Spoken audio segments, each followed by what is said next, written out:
요즘 날씨 이상할 정도로 오르락내리락 하고 있죠. 갑자기 기온이 영하 20도 가까이 떨어지기도 하고 온종일 폭설이 내리기도 했습니다.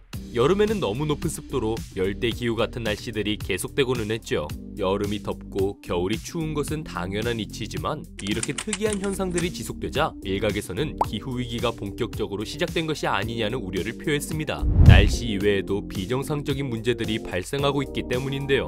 과연 우리나라에 어떤 기후위기가 발생하고 있을까요?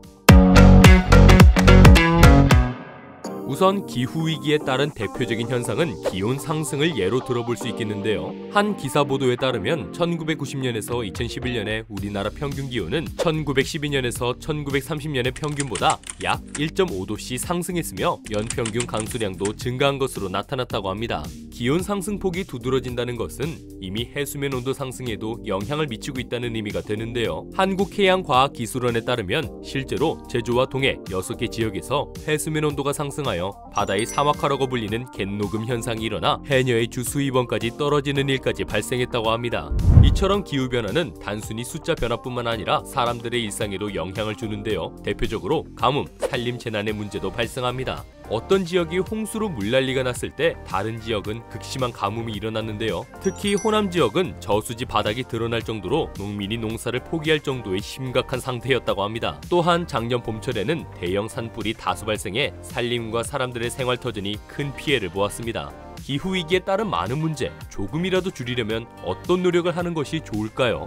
기후위기가 일어나는 대표적인 원인은 과다한 온실가스 배출로 인한 온난화 때문인데요. 정부는 2030년의 온실가스 배출을 2018년 대비 40% 감축하겠다고 했지만 1년 만에 재생에너지 목표 비율을 대폭 줄이는 등 목표를 향한 미약한 실천을 보였습니다. 해마다 국제민간기구가 발표하는 기후대응지수에서도 최하위권을 기록했는데요. 사정이 이런데도 구체적인 방안은 정해지지 않았습니다. 온실가스 배출 비율의 대부분을 차지하는 기업 역시 크나큰 노력이 필요한데요. 대기업은 ESG 경영을 추진하며 다양한 친환경 사업을 추진하고 있지만 중소기업은 대응의 어려움과 자금 부족으로 온실가스 배출량조차 산정하지 못하고 있습니다. 최선의 방법은 정부와 기업이 적극적인 협력을 통해 함께 노력하는 것일 텐데요. 기업은 온실가스 배출을 줄일 다양한 방법을 찾고 정부는 이를 돕기 위해 자금 지원과 여러 친환경 정책을 개발하는 것이 필요해 보입니다. 개인은 어떤 노력을 할 수 있을까요? 가정에서 발생하는 대표적인 탄소 배출은 음식물 쓰레기와 일회용품 사용으로 인한 것인데요.